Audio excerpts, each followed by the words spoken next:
अस्सलाम वालेकुम दोस्तों, एक बार फिर हैं हमारे साथ रिजवान। आज की इस वीडियो में हम डिस्कस करेंगे ग्लोबल इकॉनमी को, हमारे रीजन की इकॉनमी को, और ये जो पाकिस्तान मीडिएशन का किरदार अदा कर रहा है। और दूसरी तरफ हम ज़रा आसपास भी नज़र डालेंगे, भारत पर भी नज़र डालेंगे, मिडल ईस्ट पर नज़र डालेंगे, और इस वक्त जो आगे जो कुछ होने जा रहा है उस हवाले से, और जो हो सकता है उस हवाले से रिजवान के जो ख्यालात हैं उनका एनालिसिस हम समझने की कोशिश करेंगे। रिजवान साहब, एक बार फिर हमारे शो में वेलकम। बहुत याद करती है आवाम आपको। कैसे हैं?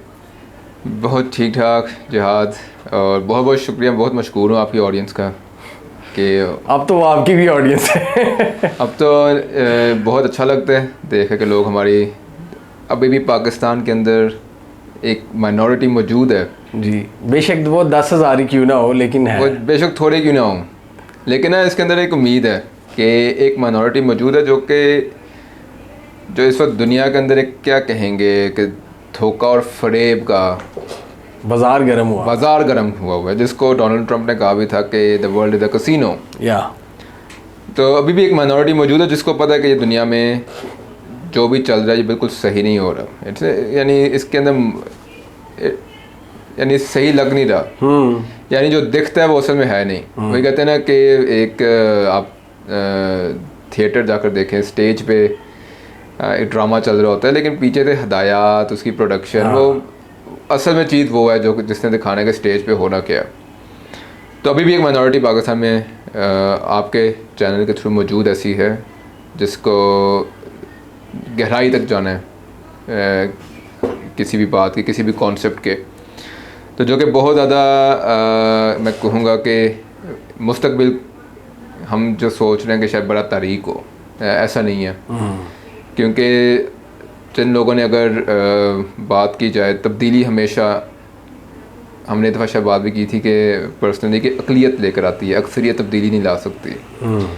एक बड़ी मुनज़्ज़म और पुरजोश नहीं मैं कहूँगा, और फ़हम अक़लियत सिर्फ वही तब्दीली लेकर आ सकती है। अक्सरियत सिर्फ तमाशबीन है। अक्सरियत को जिस तरह का कंटेंट देखना है वो हमें नज़र आ जाता है, और वो दिन ब दिन एक ना यार मैं कहूँगा ना मेनिया क्रिएट होता जा रहा है। हाँ। कि मैं अभी उसी दिन किसी से बात कर रहा था अपने ऑफिस के अंदर भी, तो वो मुझे कहता है कि यार पता नहीं वो कौन सी एक वायरल हुई पड़ी है वीडियो, कि वो लड़की बकरा खाएगी। हाँ। और मैं परेशान होकर उससे सोच रहा हूँ, मैंने कहा यार यानी इसके अंदर वायरल होने वाली बात क्या है? तो वो कहता है बस वायरल हो गई है, लोग बड़ा हंस रहे हैं उसको देख के, बड़ी ना अजीब सी वीडियो है। और मैंने वो वीडियो अभी तक देखी भी नहीं है, कि मेरा अब देख ही नहीं है वो वीडियो, कि अक्सरियत जो वो किस तरफ जा चुकी हुई है। लेकिन इससे पता क्या चलता है जिहाद के दुनिया के अंदर मेजॉरिटी जो अक्सरियत है वो इस कदर कहते हैं ना कि हिजान का शिकार हो चुकी हुई है, हिजान का, कन्फ्यूजन का, स्ट्रेस का शिकार हो चुकी हुई है, कि उसको ना एस्केप चाहिए। और ये बस ना इस तरह का कंटेंट ना एस्केप है इनके लिए। मेरा जो कंटेंट है, जो हम लोग बातें करते हैं ना, वो कहते हैं यार तुम्हारी बातें सुनकर हमें ज़्यादा स्ट्रेस होना शुरू हो जाता है। तो यानी अब हम एक ऐसे दौर में आ चुके हैं कि सच भी लोगों को ना, अगर हम लोग सच की तरफ इशारा भी करें ना, लोगों को देखते हो तो ना सर में दर्द शुरू हो जाता है। लोगों के सर में भी और एल्गोरिदम के सर में भी दर्द शुरू हो जाता है। वो एल्गोरिदम तो पहले ही कहता है इसको साइड पे करो इसे। और ये कब से मेरा 2024 से ज़्यादा स्पीड से उगाना शुरू हुआ है। आई थिंक यस, 2024 के स्टार्ट से आप कह सकते हैं, 2024 के स्टार्ट से। और इसका सबसे ज़्यादा फ़ायदा किनको हुआ है?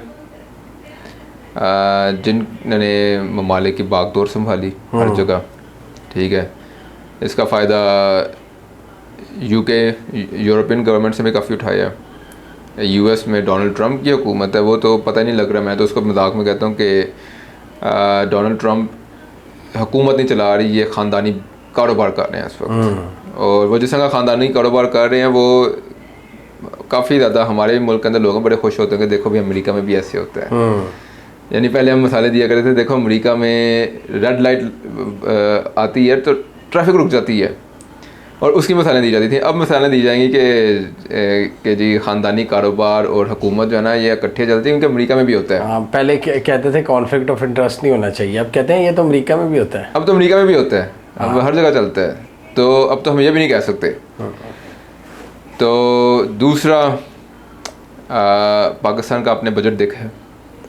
पाकिस्तान का बजट वो समझ नहीं आ रही। 18 खरब रुपए का बजट है लगभग। जेब में पैसे नहीं है इतने। नहीं, पैसे तो बहुत हैं जितने लोगों की जेबों से निकाले जा रहे हैं, जितना पेट्रोलियम लेवी से निकाला जा रहा है लोगों की। अच्छा, यहाँ पे मेरा एक सवाल पैदा होता है, मैं आपकी बात काटूंगा अगर आप मुझे इजाज़त दें। ज़रूर ज़रूर। मुझे समझ नहीं आती कि बातचीत हमने करवाई, मीडिएटर हम बने, वाह वाह हमने बटोरी, ठीक है, हमारे यहाँ पेट्रोल महंगा हुआ। अच्छा, इससे पहले सऊदी अरब हमारे पास है, ईरान हमारे साथ है, अमेरिका हमारा यार है, पेट्रोल हमारे यहाँ महंगा होता है 84%, तकरीबन डबल। हाँ जी, डबल। हाँ जी। इंडिया में देखें तो 3%, मतलब मैं देख रहा था कि 4 सालों में ये रशिया यूक्रेन जंग के बाद अब पेट्रोल बढ़ा है 4 रुपये। हाँ जी। तो वैसे हमारे यहाँ पे लोग कहते हैं कि जी भारत को हमने ये कर दिया वो कर दिया, ठीक है, स्ट्रेटेजिक आपने एक बढ़तरी हासिल कर ली। अब मुझे नहीं पता उस स्ट्रेटेजिक बढ़तरी जो हमने की है उधर भारत में नुकसान किसको होगा, क्योंकि वहाँ पे हम देखें वहाँ पे IPL भी चल रही है, वहाँ पे जी लोग मतलब वहाँ हल्ले गुल्ले भी चल रहे हैं, वहाँ पे आप देखें पेट्रोल भी वही है तकरीबन। वहाँ के हालात अगर देखें पब्लिक के और यहाँ के देखें, यहाँ पे तो चीखें निकल गई हैं लोगों की। पेट्रोलियम लेवी भारत उतनी नहीं लेता, पेट्रोल की प्राइसेस आप कंपेयर कर लें, हाँ जी, बिजली की प्राइसेस आप कंपेयर कर लें, ये 2 ऐसे पैरामीटर्स हैं जो गर्मियों में इस गर्म रीजन की वैसे ही लोगों की खाल उतार देते हैं। और वो कहते हैं देगी रोस्ट बंद है। तो आगे हुकूमत मज़ीद रोस्ट कर रही है। भारत में ये सिचुएशन नज़र नहीं आती। मीडिएटर हम हैं, स्ट्रेटेजिक फ़ायदे हमने उठाने थे, तो किधर गए आपके इकोनॉमिक बेनिफिट्स?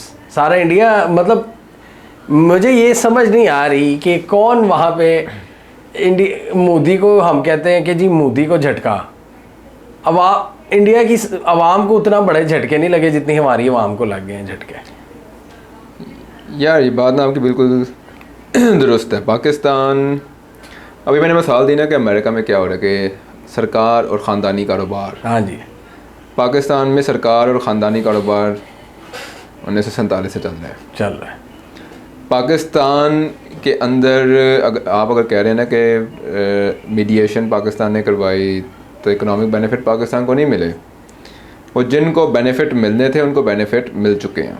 अच्छा, ठीक है। वो बेनिफिट क्या मिले कि जी चलो जी सरकार चलने दो, ठीक है, बेनिफिट मिल चुके हैं। लेजिटिमेसी, आपको एक ग्लोबल स्पॉटलाइट मिल गई ना, वो कहते हैं ना मोमेंट इन द सनशाइन। जो आपको सनशाइन चाहिए थी पूरी दुनिया के अंदर जाकर आपने अपनी शक्ल दिखानी थी कि हम पीस मेकर हैं, उस पर तो हमने भी बहुत खुशी सेलिब्रेट किया है। लेकिन जब मैं बात करता हूँ अवाम की फ़र्क की, कि अवाम को रिलीफ की बात है, तो वो हमारी क्यों नहीं सोचती? अच्छा नहीं जिहाद, पता क्या, ये मीडिएशन हमने ज़्यादा बेच भी दी है, ठीक है। इंडिया के साथ अगर हम अपना ना मुवाजना, बड़ा मुश्किल है इंडिया के साथ करना। इंडिया की जो सियासत है वो हमसे सदियों मैच्योर है, 1 सदी मैच्योर है वो हमसे कम अज़ कम, ठीक है। उनकी जो अगर मैं कॉलोनियल टाइम से भी जाऊँ तो सियासी लिहाज से जो आपका इंडिया का रीजन था वो ज़्यादा डेवलप था। अंग्रेज़ ने अपना ज़्यादा पॉलिटिकल कैपिटल है वो वहाँ पर इन्वेस्ट किया था, यहाँ पर नहीं किया था। यहाँ पर हमें पता है यार किन के थ्रू ये इलाका पूरा चल रहा था, वडेरों के, जागीरदारों के थ्रू ये मुल्क चलता रहा। तो यहाँ पे तो कभी पॉलिटिकल इन्वेस्टमेंट अंग्रेज़ ने की भी नहीं थी, सियासी इन्वेस्टमेंट ज़ीरो थी यहाँ पर। दूसरा, हम इधर समझते हैं कि मोदी को अगर चोट पहुँच गई तो इंडिया को चोट पहुँच गई। नहीं, इंडिया इतना कमज़ोर नहीं है। जिस तरह ईरान वॉर है, ईरान वॉर के अंदर क्या सोचा था नेतन्याहू ने, ट्रंप ने, कि हमने जाकर चंद अशख़ास हैं टॉप के, उनको हम ख़त्म कर देंगे तो ईरान की सरकार गिर जाएगी। बिल्कुल, वो नहीं गिरी। वो अच्छा, ये अच्छी एग्जांपल आपने दी है, ठीक है, कि मोदी को चोट पहुंचने का ये मतलब नहीं है कि पूरे इंडिया को चोट पहुंचे। इंडिया को कुछ नहीं होना। इंडियंस इस लिहाज से वो हमसे ज़्यादा विजनरी हैं कि उन्होंने अपने मुल्क की जो गवर्नेंस है ना उसको लेयर अपॉन लेयर उन्होंने प्रोटेक्ट करके रखा हुआ है। हम लोग क्या करते हैं कि हमने कोई लेयर ही नहीं रखी हुई ना, हमारी तो गवर्नेंस की कोई प्रोटेक्टिव लेयर ही नहीं है ना। जो नाम क्या आपकी जो नाम के एंटिटीज़ हैं जिन्होंने सब मुल्क की बात संभाली हुई है, उनको एक हल्का सा इकोनॉमिक शॉक पहुंच जाए, वो मुल्क का बिखर जाएगा। पाकिस्तान की गवर्नेंस, हम कहते हैं ना, वो एक किताब थी गवर्निंग दी अनगवर्नेबल, वो मतलब ये है कि वो अनगवर्नेबल नहीं है, आपकी इतनी फ्रेजाइल गवर्नेंस है, इतनी फ्रेजाइल गवर्नेंस है कि अब पाकिस्तान के सियासी जमातों का आप हाल देख लें, आप एक एक बंदे को, उनके लीडर्स को थोड़ा सा नुकसान पहुंचा दें, उनकी सियासत ख़त्म हो जाती है। इंडिया में ऐसा है ही नहीं है। इंडिया की पॉलिटिक्स हमसे काफ़ी ज़्यादा मैच्योर है इस मामले में। हमें लगता है कि मोदी को नुकसान पहुंचाने से, अगर हमने उसको कोई इलेक्टोरल नुकसान पहुंचा दिया तो जी इंडिया को नुकसान हो जाएगा। नहीं होगा इंडिया को नुकसान, उनकी, या अगर मोदी की बैशिंग कर दी ट्रंप ने, हाँ जी, तो उससे जी इंडिया पठा बैठ जाएगा। बैठेगा, नहीं बैठेगा, ऐसा नहीं होगा। वो इस तरह इंडिया ने गेम प्ले, और इंडिया ने, आप देखें, इंडिया तजारती लिहाज से ईरान से ज़्यादा लिंक्ड है, हमसे ज़्यादा लिंक्ड है। जी इंडिया को जब मौका मिलता है वो पेट्रोल पकड़ना शुरू हो जाता है। ठीक है, लेकिन ईरान वॉर के अंदर नहीं है बना मीडिएटर इंडिया, बिल्कुल नहीं आया, आगे ही नहीं आया। क्यों नहीं आया आगे? क्योंकि इंडिया को पता है कि ईरान वॉर एक ऐसा डिप्लोमेटिक स्टेप है जो कि उसने लिया, तो वो उसे उसी डायरेक्शन में फिर आगे जाना भी पड़ेगा। इंडिया नहीं जा सकता उस डायरेक्शन में आगे। इंडिया समझता है कि ईरान के अंदर अगर कम्बाटेंट्स हैं वो इसराइल, अमेरिका और ईरान है, तो या फिर साइड पे ना पार्टिसिपेंट्स भी होते हैं, जिस तरह मिडल ईस्ट में सऊदी अरब हो गया, यूएई हो गया, कुवैत हो गया, कतर हो गए, रशिया, चाइना भी पार्टिसिपेंट्स हैं इस वॉर के, लेकिन वो एक्टिवली प्ले नहीं कर रहे इस जंग के अंदर। अब आपने उनको भी जहन में रखना है कि अच्छा, मैं अगर इसके अंदर मीडिएशन करता हूँ तो मेरे इन ममालिक के साथ रिलेशनशिप आगे कैसे जाएंगे। अब आपने मीडिएशन करा दी, आपको इकोनॉमिक बेनिफिट्स नहीं है पाकिस्तान को, जी क्यों आएंगे आपको? आपने अमेरिका के अंदर क्या किया? मैं आपको मिसाल देता हूँ, इधर हम लोग तारीफ़ें मिल रही थी। हाँ, जैसे आप देखें ना, आप फील्ड मार्शल की तारीफ़ होती है, शहबाज शरीफ की, हाँ जी, और वो जो अच्छे आपके जो ऑप्टिक्स भी नज़र आ जाते हैं, तो आपकी बात से तो यही समझ आ रहा है कि जब आपके, यानी हमारे यहाँ स्ट्रक्चर्स और फाउंडेशन ही नहीं है, जो जितनी मर्जी आपकी तारीफ़ें हो जाए, ग्लोबल लेवल पर नाम आ जाए, जब तक आपकी गवर्नेंस लेवल और आपका स्ट्रक्चर प्रो पीपल नहीं होगा, सिटीजन सेंट्रिक, तक तो कोई फ़ायदा नहीं होने, फ़ायदा कोई नहीं है। लेकिन इंडिया में आपको पता है कि इस वक्त ट्रंप एक बंदे से बहुत करीब हो चुका है। आप अंदाज़ा लगाएं कौन लोग? हमारे से ज़्यादा करीब है वो, जो हमारी बात करता है फील्ड मार्शल की, शहबाज, वो हमसे भी ज़्यादा। यार देख जिहाद, वो इतनी कुर्बत है कि इस वक्त टेक्सास के अंदर ट्रंप के बेटे की ना कंपनी में, जिसका नाम भूल गया, अमेरिकन फर्स्ट समथिंग अगर उसका नाम है, उसके अंदर इन्वेस्टमेंट कर दी है। किसने? इंडिया में एक बहुत ही मारूफ, बड़ा नाम, मारूफ, अमीर, कैश रिच, जेबें भरी हैं उस बंदे की। कहीं ये वही तो नहीं जिनकी शादियां बहुत बड़ी होती हैं? ये वो ही हैं जिनकी शादियां बहुत बड़ी होती हैं। तो लेना नाम फिर। मुकेश अंबानी के साथ अंबानी बहुत कुर्बत हो रही है इस वक्त। अच्छा, ट्रंप की फैमिलियल लेवल पे ना, और वो है असल अमीर पार्टी, वो जेबें भरी वाली पार्टी है, वो पेपर वाली पार्टी नहीं है। तो इस पेपर वाली पार्टी जो स्पेकुलेशन से अमीर होते हैं, वो जो स्पेकुलेशन पे जनाबे अली समझ ही नहीं आती, कंपनी प्रॉफिट नहीं दे रही, लेकिन वो ट्रिलियन के अंदर उसकी वैल्यूएशन ट्रिलियन पे चली जाती है। और हम किसी पाकिस्तानी की बात नहीं कर रहे, हम बात कर रहे हैं इलॉन मस्क की। कि यार इट्स ना कि अब क्या इस बंदे बने मैथ्स की भी ना ऐसी की तैसी फेर दी है। मुझे ना याद पड़ता है ये जो, वैसे मैं आता हूँ वापस ना मुकेश अंबानी पे, लेकिन एक छोटा सा मैंने ना एक डाइग्रेस करना है। बड़े हम मशहूर फिजिसिस्ट हैं अंग्रेज़ी, सर आइजक न्यूटन। जी। अब दुनिया समझती है कि वो बंदा फिजिसिस्ट था, ठीक है, हमने भी बचपन में पढ़ा फिजिसिस्ट थे।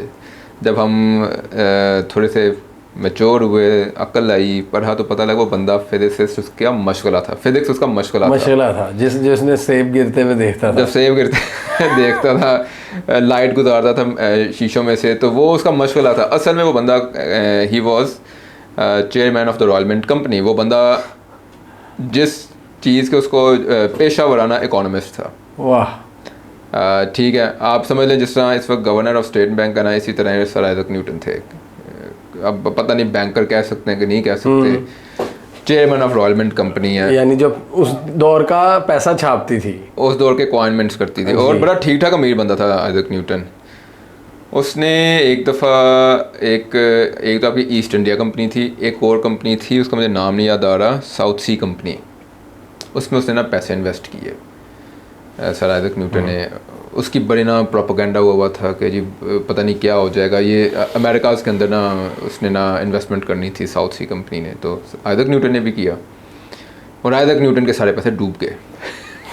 ठीक है, तो आइजैक न्यूटन का ना एक बड़ा मशहूर कोट है, वो कहता है I can calculate the motion of heavenly bodies but I can't calculate the stupidity of people. तो ये एक ऐसी स्टूपिडिटी है जो कि एक कंपनी है वो मुनाफा भी नहीं कर रही, लेकिन उसकी प्रोजेक्शन इस तरह से की गई है कि ये अगले 10-15 साल में पता नहीं क्या कर देगी। और इस कंपनी की सारी इस वक्त जो है वो क्या उसे कहेंगे, जो सपोर्ट है वो ये है कि द यूएस गवर्नमेंट जो है ना वो नासा से प्रोजेक्ट्स उठाकर इसको देती रहेगी। मतलब बेसिकली उसको वो यूएस का जो सिस्टम में एक पोर्शन हम देखते हैं जो स्पेकुलेशन पे चलता है, तो वो उस बेस पे वो अपनी कंपनियों को भी उठाते रहते हैं कि जी पीछे आपकी बैकिंग रियल उसमें गेन्स में हो या ना हो, लेकिन स्पेकुलेशन पे होगी। और वो वही है, यानी डोनाल्ड ट्रंप ने ना the world is a casino खोला, और अब उसने उस कसीनो के अंदर जो है मुकेश अंबानी को भी ले आया। अच्छा, तो अंबानी साहब क्या कह रहे हैं? अंबानी साहब ने 2024 के अंदर $1 करोड़ दिए। $1 करोड़, अच्छा ठीक है, डोनाल्ड ट्रंप साहब को। उसके अंदर पता नहीं वो कोई प्रोजेक्ट करना था, उस प्रोजेक्ट की ना फ़ी दी। ये वही तो नहीं टोकन मनी जिस तरह पाकिस्तानी घुसे हैं, टोकन मनी ही है वो। उसके ऊपर ना इस वक्त बड़ा मज़ेदार आर्टिकल भी छपा हुआ है कि कॉन्फ्लिक्ट ऑफ इंटरेस्ट है कि नहीं है, या तो उसके अंदर भी ये लिखा हुआ था कि डोनाल्ड ट्रंप की तो सदारत ऐसी है कि पता ही नहीं कि फैमिली इंटरेस्ट और नेशनल इंटरेस्ट जो हैं वो किधर जा रहे हैं। तो उसके अलावा फिर शादी के अंदर डोनाल्ड ट्रंप की बेटी को भी बुलवाया, दामाद को भी बुलवाया। अब जी बहुत बड़ी एक टेक्सास में रिफाइनरी लग रही है। अपेरेंटली मुझे तो यकीन नहीं हो रहा कि मैंने सही पढ़ा भी है, $300 अरब की रिफाइनरी लग रही है, वो पता नहीं क्या उस रिफाइनरी में लगना है। उसके अंदर मुकेश अंबानी ने ठीक ठाक पैसा अपना इन्वेस्ट करना शुरू कर दिया है। तो जी देखें वहाँ पर आप कह रहे हैं ना कि, लेकिन डोनाल्ड ट्रंप ने ये नहीं कहा my favourite person in the world is Mukesh Ambani ji, उसने फील्ड मार्शल का नाम ले लिया। उसने मुकेश अंबानी ने, जो कि उसकी बेटों का डोनाल्ड ट्रंप के बेटों का मुस्तकबिल इस वक्त अमेरिका के अंदर बना रहा है पैसे इन्वेस्ट करके। तो अब इंडिया ने ऐसे गेम चलाई है, ठीक है, यानी इंडिया खुल के सामने नहीं आ रहा, वो इंडियन एस्टेब्लिशमेंट नहीं आई आगे, वो अपने बिलियनर्स आगे कर रहा है। हाँ। मुकेश अंबानी का इस बंदे को नजर, और हम पाकिस्तान में ये कहते हैं जी हमने मोदी को उड़ा दिया, जबकि उधर भी गेमें चल रही हैं। यार पता क्या, हमारा जो गेम चलाने का तरीका है ना, हम हर चीज़ को कहते हैं कॉन्फ्रेंट के ना, हमने सामने से आकर ना कॉन्फ्रेंट होकर खुद ही यानी आगे लगकर हमने हर काम करना है। अब मुकेश अंबानी ने जो काम किया ना इन्वेस्टमेंट्स करके डोनाल्ड ट्रंप के फैमिली के साथ, ये काम पाकिस्तान में कोई सियासतदान नहीं कर सकता या कोई ब्यूरोक्रेट नहीं कर सकता। ये काम हो ही नहीं सकते इस तरीके से, क्योंकि अगर ये होंगे इस तरीके से तो फिर वो अमेरिका के अंदर एकदम से फिर नज़र में आ जाएंगे लोग कि ये क्या हो रहा है, ये एक पाकिस्तान का ऑफिशियल है, ये ऐसे क्यों डोनाल्ड ट्रंप के साथ इतना ज़्यादा इन्वॉल्व हो रहा है, पैसे वगैरह दिए जा रहे हैं, सवाल उठना शुरू हो जाते हैं। यानी मुझे अभी भी याद है कि एक दूसरा फील्ड मार्शल भी है ना मिस्र का, उसका भी नाम आया हुआ है कि इसने भी सीसी ना मोहम्मद अब्दुल फातह अल सीसी ने $1 करोड़ दिया था ट्रंप को 2016 के इलेक्शंस के अंदर, और वो मिस्टीरियसली डोनाल्ड ट्रंप ने कुछ पैसे पे करने थे एंड ही डिडंट, उसके पास पैसे नहीं थे डोनाल्ड ट्रंप के पास कैंपेन फंडिंग के लिए। उसने लिटरली ना डोनाल्ड ट्रंप के पास 2016 में ना तनख्वाहें देने के लिए कैंपेनर्स के पैसे नहीं थे। तो वो जो $1 करोड़ था वो इतना तो पता लगे कि इजिप्ट से आया। और अमेरिकन मीडिया उस वक्त, जब अमेरिकन मीडिया थोड़ा तगड़ा भी था, इन्वेस्टिगेटिव भी था, तो उन्होंने कहा कि ये तो बेसिकली सीसी के थ्रू पैसा आया हुआ है, अब्दुल फातह सीसी के थ्रू। तो लेकिन उसका सीसी को फ़ायदा कोई नहीं हुआ in the end of the day. नहीं अभी तक खड़ा तो है वैसे। हाँ जी, ये फ़ायदा हुआ है, खड़ा है 10 साल से 10 साल से खड़ा है। 10 से ज़्यादा ही हो गए। हाँ, तो जहाँ जो आपने बात की ना कि हमें इकोनॉमिक डिविडेंड नहीं मिला, अवाम को वो हमें नहीं को मिलेगा, क्या? हाँ। अवाम को डिविडेंड नहीं मिलेगा। उसके अंदर नामुमकिन है। अगर आपको अवाम को डिविडेंड चाहिए तो फिर आपको थ्रू, जिस तरह इंडियंस ने किया है कि सरकार जो है वो सुनती जा रही है, अच्छा डोनाल्ड ट्रंप हमारे खिलाफ बातें कर रहा है, वो कह रहे थे करने दो, इसको बातें पागल है, हम सुनते रहेंगे। वो इधर से अंबानी के थ्रू अपने सीन, यानी irrespective of the relations between the two establishments, हाँ जी, आपके जो अवाम को फ़ायदा पहुंचना है वो आपकी जब तक फाउंडेशंस नहीं सही होंगी, सिस्टम्स नहीं होंगे। और पाकिस्तान में तो देख लें, हमारा तो बेसिक रौला मचा हुआ है जी, इलेक्शंस हमारे, आप देख लें अभी एक जगह पे इलेक्शंस हुए हैं, वो हाँ भी जी। बिल्कुल खटाई में पड़ा हुआ है मामला, फॉर्म 47, 45 इस तरह की चीज़ें। तो हमारे यहाँ तो वो बेसिक जो सिस्टम बनाने से पहले का जो स्टेप होता है वो ही नहीं क्लियर, तो सिस्टम कैसे बनेगा? सिस्टम जानबूझ के बनाने दिया जाता पाकिस्तान में। और अभी आप ये देख लें कि पाकिस्तान ने कितना ज़्यादा डोनाल्ड ट्रंप को, यानी उसकी तीमारदारी तो नहीं कहेंगे, यानी आओ भगत की है। उसके लिए भागे भागे, कभी ईरान तो कभी उधर तो कभी इधर के, ठीक है। लेकिन यूएन के अंदर मिल गया, हमें नहीं मिला जो यूएन में हमें चाहिए था। हमने नाम क्या है, किसी को हमने दहशतगर्द डिक्लेयर करवाना था, वो नहीं करवा सके यूएन में। इसके अलावा हम पे एक वो भी लगा है, वीज़े पे भी सख्तियाँ हुई हैं पाकिस्तानी पे, पाकिस्तानी उन ममालिक में है। फिर हम पे एक एडिशनल टैरिफ कुछ ममालिक पे लगाया, उसमें पाकिस्तान भी शामिल है। तो ये बात आ गई ना जिहाद के अवाम के लिए ना ज़िंदगी सख्त होती जा रही है। हाँ।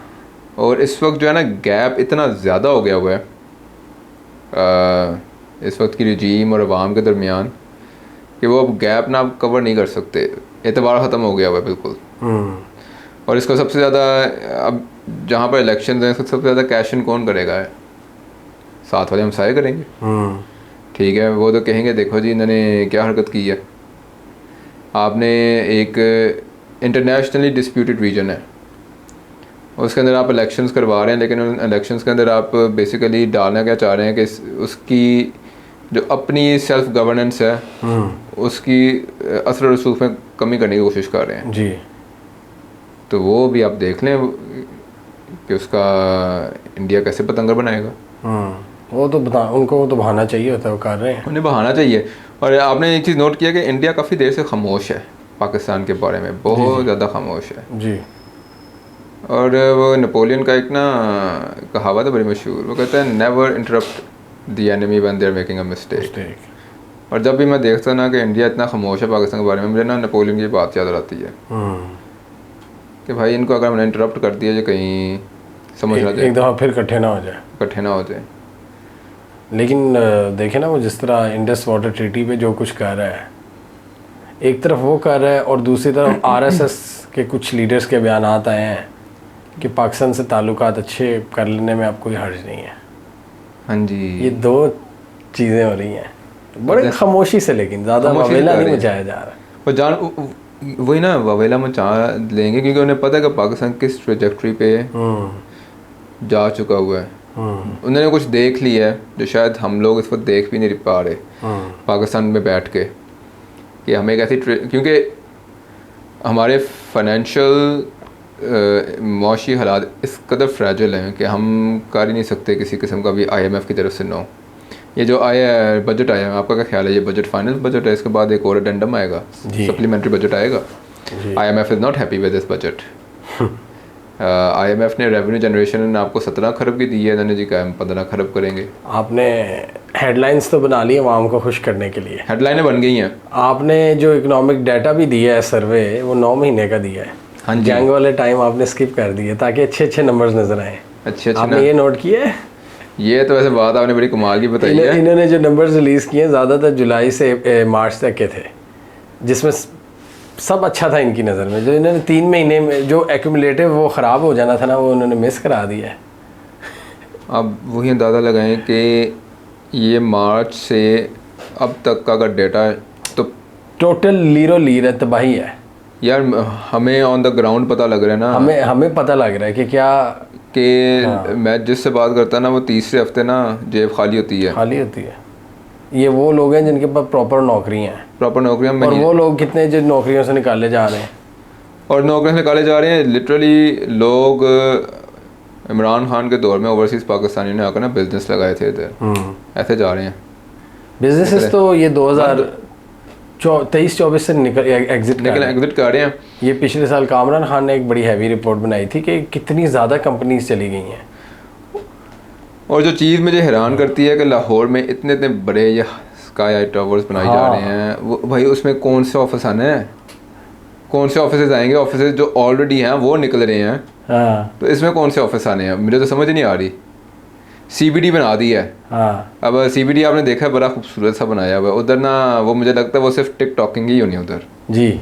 उधर इंस्टाग्राम की रीलें बननी है। सर आप चाइना का CBD देखें ना, वहाँ पे स्काईस्क्रेपर नज़र आते हैं, बिजनेस एक्टिविटी। हमारे CBD है एक रोड, सिर्फ एक रोड है, और एक प्लान ये है कि उस पर चाइना की तर्ज पे हम बिल्डिंग्स वगैरह बिजनेसेस लाएंगे, एक सेंट्रल हब बनाएंगे, सेंट्रल बिजनेस डिस्ट्रिक्ट। लेकिन जब आपका एनवायरनमेंट ही ऐसा है बिजनेस का, हाँ जी, आपकी फॉरेन डायरेक्ट इन्वेस्टमेंट भी इस टाइम लोएस्ट लेवल पे है, SIFC कोई इन्वेस्टमेंट नहीं ला पा रही, तो कब होगी ये इन्वेस्टमेंट?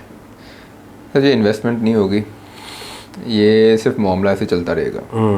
ठीक है।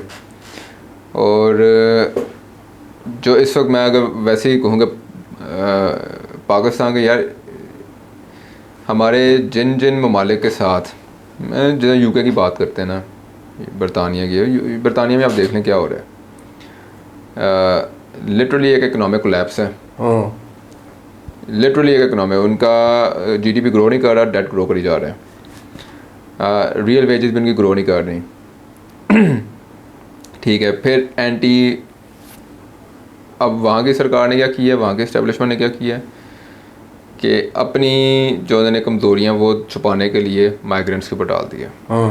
जो बेलफास्ट के अंदर भी रिसेंटली स्टैबिंग हुई है, उससे पहले वो एक आई थिंक हेनरी नोवेक नाम था जिसके ऊपर अटैक किया था एक सिख आदमी ने, और पुलिस ने उसी को पकड़ लिया, हेनरी नोवेक को। तो उसके बाद से ना बरतानिया के अंदर अब आप वो देख रहे हैं, गुस्सा आ गया कि इकोनॉमिक रिग्रेशन इतनी देर से देख रहे हैं वो लोग। 2008 से ना UK ग्रो नहीं कर रहा, तो 18 साल हो गए उन्हें। अब वो 18 साल बाद जाकर ना दे आर गोइंग क्रेजी। अब लोग मतलब इकोनॉमिक टर्मोइल उनको मजीद पुश कर रहा है निकलने, इकोनॉमिक टर्मोइल पुश कर रहा है उन्हें और ज़्यादा कि भाई अब हमने ना माइग्रेंट्स को आने नहीं देना, और वो गुस्सा माइग्रेंट पे निकाली जा रहे हैं, माइग्रेंट पे। अब वो हुआ क्या है कि आपका एक बैड एप्पल होता है माइग्रेंट का। यानी मैं इस वक्त ना 2016 की बात है, जब यार वो एक बच्चे की आई थी तस्वीर शायद हुई थी, साहिल समुंदर, जिसके बाद इन्होंने रेफ्यूजी क्राइसिस कहा था कि वाकई में एक है, तो we need to open the border. Germany की उसका चांसलर थी अंगेला मर्कल, उसने कहा था it's all about Christian compassion, तो हमें ना इनको आने देना चाहिए। और वो बेसिकली उसने ये भी कहा था कि देखो World War II के अंदर भी ना यूरोपियंस आ गए थे नॉर्थ अफ्रीका में रेफ्यूजीज बनकर और इस रीजन में। तो अब हमारी टाइम है, अब हमारी बारी है। और मैं ना उसके लिटरली ना मेरा अपना पर्सनल ओपिनियन ना उसके ख़िलाफ़ था कि नहीं ये ना सही नहीं कर रहे, क्योंकि मुझे उस वक्त UK में 8 साल हो चुके हुए थे, मेरे समझ में आ गई हुई थी कि ये basically there is one side of letting in migrants, कि जी अपने जॉब्स हैं जिसके लिए एक लोकल जाए वो ज़्यादा पैसे लेगा, माइग्रेंट को लेकर वो कम पे सेटल हो जाएगा। लेकिन जो एक बड़ी अगली साइड है ना यार, वो है जो क्रिमिनल साइड है, जहाँ पे माफियाज हैं, ड्रग कार्टेल्स हैं जो कि यूरोप में रन करते हैं, या वो लिटरली माइग्रेंट्स को यूज़ किया जाता है। अच्छा, यानी उनको ये इनके वायलेंट आपको नज़र आते हैं कुछ इंसिडेंट्स, तो इसमें इसका भी किरदार है कि वहाँ पे माफियाज इनको ऐसा बना देते हैं, इनको ऐसे। यार आपको याद है जॉर्जिया मेलोनी जब आई रिमेंबर, मुझे याद नहीं आ रहा मिलान कब विजिट किया था इसने, before Milan and after Milan there are 2 Giorgia Melonis. Before visiting Milan Giorgia Meloni कहती थी मैं तो माइग्रेंट्स को ना, मैं तो नेवी के थ्रू ही इनको ना पकड़वा देना है। एंड आफ्टर मिलान वो बड़ा माइग्रेंट्स के खिलाफ ना जरा उसका कम हो गया। मिलान में कौन है, one of the most famous आपके उधर माफियाज बैठे हुए हैं जी। वो उनका सारा जो ऑपरेशन है यूरोपियन माफियाज का वो चलता ही माइग्रेंट्स के ऊपर। वो कहते हैं इनको यूज़ कर लो, वो इनको यूज़ करते हैं। ये बिल्कुल इसी तरह जैसे ब्रिटिश कॉलोनियल एम्पायर ने इधर से फौजी भर्ती बेचारे किए थे हाँ जी, साउथ एशिया से और अफ्रीका से। साउथ एशिया से आपको मैं चलें एक और बड़ी ना परेशान कुन बात बताता हूँ कि आपकी ह्यूमन ट्रैफिकिंग होती है, ठीक है। एक तो रेफ्यूजी तो हो गए, एक ह्यूमन ट्रैफिकिंग भी होती है जिसके अंदर सबसे ज़्यादा आपके ये रिलेटेड सेक्स स्लेव्स या प्रोस्टिट्यूशन से रिलेटेड ट्रैफिकिंग होती है। आपको पता है यूरोप का सबसे बड़ा डेस्टिनेशन कौन सा है? और वो सारे इलीगल हैं, ह्यूमन ट्रैफिक हो रहे हैं लेकिन इलीगली उनको लाया जा रहा है। जर्मनी में 4 लाख लड़कियों को, पता नहीं कौन कौन सी नेशनलिटीज़ की लड़कियों को ट्रैफिक किया गया है in Germany only for prostitution. इधर उधर से, और ये इधर उधर यानी ईस्ट यूरोप हो गया आपका, कॉकेशियन रीजन हो गया, इवन यार फ्रॉम आपका साउथ ईस्ट एशिया से भी ये ट्रैफिक करते हैं। और ये पूरा एक जिहाद, यानी ये जो आपके माफियाज हैं इनकी बेसिकली आप समझ लो लाइंस होती हैं कि अच्छा हमने यहाँ से ह्यूमन ट्रैफिक करके उसके साथ ड्रग्स भी मूव करनी होती है इन्होंने, और ये अपने रन कर रहे होते हैं यूरोप के अंदर प्रोसेस। अच्छा ये अगली साइड है माइग्रेशन की जो कि यूरोप दिखाता भी नहीं है। हाँ कभी कभार ना म्यूटेड किस्म की ना कोई ख़बर छाप देंगे लेकिन बताएंगे नहीं कि भाई अंडरनीथ दिस यू नो कि भाई माइग्रेंट्स आते हैं और आकर उनकी ज़िंदगी तब्दील रहती हैं, लेकिन बताते नहीं भाई what is the main reason. अब ये जो हुआ है बेलफास्ट के अंदर, और मैं देख रहा हूँ वीडियो ना, तो मैं बड़ा हैरान हूँ कि यार कि इसको यानी क्या इतना पागलपना किधर से आ रहा है कि आप पब्लिकली जाकर स्टैबिंग करनी शुरू कर दो। और मैं पूरे यकीन के साथ बता सकता हूँ वो किसी माफिया का हिस्सा था, किसी माफिया का ज़बरदस्त हिस्सा बना हुआ, क्रिमिनल गैंग का। क्योंकि उनके लिए उन लोगों को हायर करना आसान होता है यार, हायर करना आसान होता है फिर क्योंकि उनका कानूनी यू नो लीगल स्टेटस ही कोई नहीं है, लीगल स्टेटस कम है, फिर वो सस्ते पड़ जाते हैं। जी बिल्कुल। तो वो कनेक्शन जो है ना लॉ इन्फोर्समेंट एजेंसीज के लिए ना कनेक्ट करना भी बड़ा मुश्किल रहता है इनके लिए गैंग्स के साथ, तो वो इसलिए इस्तेमाल भी करते हैं इनका। फिर ऊपर से नाम क्या, अब आपने 2016 में इतने ज़्यादा रेफ्यूजीज आप लेकर आए, ठीक है। उसको मुझे याद है शाम से बहुत ज़्यादा, सीरिया से बहुत गए, सीरिया से, लिबिया से बहुत ज़्यादा आए थे। लिबिया में क्राइसिस चल रहा था और वो अब लाई गए हैं, ठीक है। जॉब्स आपके पास है ही नहीं उन लोगों के लिए, क्योंकि वो रेफ्यूजी थे, वो काम नहीं कर सकते वहाँ पर उस तरीके से अनएसिडेंटल उनके सारा पेपर वर्क मुकम्मल हो और फिर वो करना शुरू करें। वो बेचारे इधर उधर उनको फिर क्रिमिनल गैंग्स ही हायर करते हैं उन्हें। तो अब ये यूके के अंदर चल रहा है, ठीक है। तो यूके के इस वक्त अपने हालात, हमने पहले भी एक दफ़ा शायद बात की थी कि बरतानिया वाले अब शायद हमें उस तरीके से कर भी नहीं सकते हैं एंटरटेन जिस तरह कभी किया करते थे। पाकिस्तानियों को बड़ा किया करते थे, बहुत किया कर, यानी अब लास्ट टाइम बड़ा देर हुई है कि ब्रिटिश आर्मी चीफ नहीं आए पाकिस्तान, शायद आए हों, तस्वीरें खिंचवाई हो, लेकिन आना बंद कर दिया। हमारे गए थे ना वहाँ पे पिछले साल। अरे हमारे चले जाते हैं, उनको बड़ी उनके सारे छावनियों का विजिट भी कराया जाता है। ओह अच्छा। तो ऐसा ना, यानी इस वक्त एक तो हमारा क्योंकि लिंक जिस इस वक्त कहीं ना एंग्लोस्फीयर के साथ है, वो एंग्लोस्फीयर खुद इंतशार का हिस्सा बना हुआ है। बिल्कुल, वो हमने बात की भी है कि एंग्लोस्फीयर के अपने अंदर कितना खड़मास मचा हुआ है और नेक्स्ट लेवल पागलपन की तरफ जा रहे हैं वो, कि यही हाल यूके का, यही लगभग हाल अमेरिका का भी है। ठीक है, मेरी बात हो रही थी अमेरिका में लोगों से, वो कहते हैं कि यार ये पाकिस्तानी अमेरिकन से ना वो ये अच्छा, यानी हमारे जो ओवरसीज़ पाकिस्तानी वो भी जाकर ना बड़े इनेमर रहते हैं ना, वो इनको हो जाते हैं, फैंटेसाइज करते हैं यूएस को, यूके को, तो वो भी ना कहते हैं यार पागल हो गए हैं, पता नहीं क्या हो गया इनको। वो कहते हैं ना रूड अवेकनिंग, सर वो कुमैल नंजानी बड़ा मशहूर पाकिस्तानी हाँ जी, celebrity कराची है, से। वो हमेशा हमेशा हंसाता है।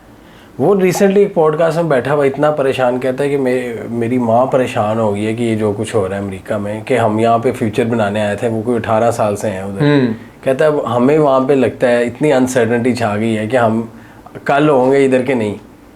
ये हाल है वहाँ पे टॉप क्रीम का जो पाकिस्तानी है, यानी कि जो बाहर से हैं, वो परेशानी में डूबा हुआ था। वही बात है ना कि लेकिन अच्छा इन पाकिस्तानियों ने ना शायद हमारा पता क्या है पाकिस्तान का, अब ये मैं बताता हूँ ना कि पाकिस्तान में मसला दरअसल क्या हुआ है। हम लोग, मैं वही बात जो हमने शुरू में की थी कि हम लोग ना गहराई में नहीं जाते। हाँ। हम लोग ना बड़े सरफेस लेवल पे रहते हैं। सरफेस लेवल पे एक होती है ना समुद्र की गहराई में वाली मछली, और एक होती है सरफेस पे रहने वाली मछली। दोनों में फ़र्क पता क्या होता है? जो सतह पे होती है ना वो पकड़ी जाती है, वो जाल में आती है। एक और हमें बड़ा दूर के ढोल सुहाने हमें बड़े अच्छे लगे थे, ये यूएई वाला। हाँ जी, उसका भी किस तरह तबाही निकली है, और पाकिस्तानियों को वो भी बहुत पसंद था। वो तो लिटरली ना हाउस ऑफ कार्ड्स निकला है। जी जी जी, वो तो फूंक ही लगी है तो वो उड़ गया। उड़ गया ये वो तो यार, और उससे यानी इतना यूएई की वजह से पाकिस्तानी को मैं जानता हूँ बड़े परेशान है वो। हाँ, ये ईरान वॉर की वजह से ना कतर और यूएई बैडली एक्सपोज्ड,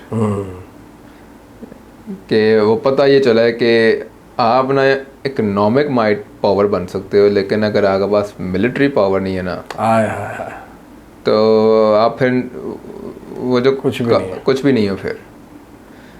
और तो हमारे पाकिस्तानियों का मैं वही, अब यानी पाकिस्तानियों का ना ये है कि हम लोग अब अमेरिका में गए हैं। आप अमेरिका की ना हिस्ट्री पढ़ो, उस मुल्क की जो पॉलिटिकल स्ट्रगल्स रही हैं उनको आप अंडरस्टैंड करोगे ना, फिर आपको पता लगेगा कि अच्छा अमेरिका में ऐसे अदवार इन सम डिफरेंट सेंस पहले भी आ चुके हैं। अभी आप देखें जिस तरह ऑस्कर अवार्ड्स हैं, मैं उसका पढ़ रहा था कि इस साल has been the lowest viewership in history in a very long time, lowest viewership. लेकिन ये फर्स्ट टाइम नहीं है, यानी हॉलीवुड ना is a kind of a barometer of America. Hollywood बड़ा इम्पोर्टेंट है अमेरिका को देखने, अमेरिका में इस वक्त क्या सेंटिमेंट है, सेंटिमेंट क्या है, अवाम का सेंटिमेंट क्या है, सेंटिमेंट एनालिसिस के लिए। ऐसा सेंटिमेंट ना 1975 में भी आया था, जब आपका एक तो वो ब्रिटेन वुड टूटा था, तेल की ऑयल क्राइसिस था, और फिर वाटरगेट स्कैंडल आया। अब हम यार यहाँ पर बैठे हैं ना, हम वाटरगेट स्कैंडल के बारे में बात करें तो हमारे लिए ना अच्छा यार वो ना रिचर्ड निक्सन पकड़ा गया था वो करते हुए कॉलर टेप करते हुए, हाँ नहीं कॉलर टेप करते हुए पकड़ा गया था कोई यार। लेकिन ना अमेरिकन पब्लिक के लिए ना वो एक बहुत बड़ा समझो कि ना वार था उनके एतबार के ऊपर, भरोसे के ऊपर, अपनी जी सिस्टम के ऊपर। पहली दफ़ा उन्हें पता लगा अच्छा ये भी हो सकता है।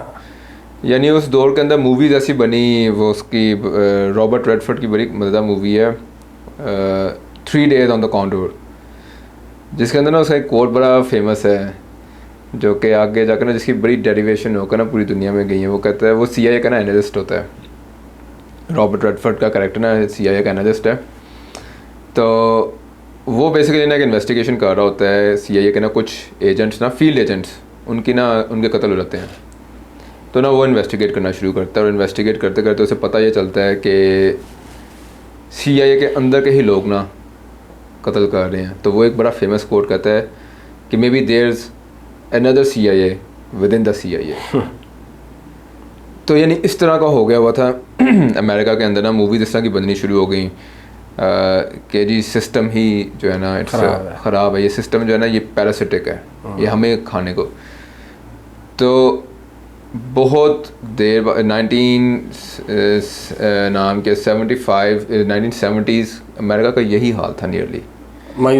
मायूसी कि लोगों को समझ में नहीं थी आ रही कि ये क्या हो रहा है। वाटरगेट स्कैंडल हो गया, वियतनाम वॉर से ह्यूमिलिएशन हुई, तब फिर उसके बाद मिलिट्री इंडस्ट्रियल कॉम्प्लेक्स ने इत्तेहाद कर लिया हॉलीवुड से। हाँ जी, फिर इन्होंने इन्वेंट की एक नई चीज़, जैसे हम लोग कहते हैं द मी रेवोल्यूशन, कि इंसान को ना ये छोड़ दो, दूसरे लोगों को छोड़ दो, you know, we are not, groups में रहना बंद करो।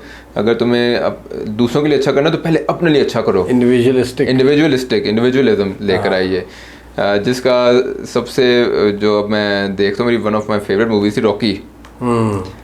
पहले तो समझ में नहीं आई ना रॉकी, लेकिन अब समझ में आती है कि रॉकी क्या मूवी थी असल में। उसने क्या दिखाया कि एक बंदा है बिल्कुल अपने ना करियर के एंड पे पहुंचा हुआ है, कोई उसका प्रॉस्पेक्ट नहीं है, लेकिन अमेरिका एक ऐसा मुल्क है जो कि उसे एक अपॉर्चुनिटी देता है।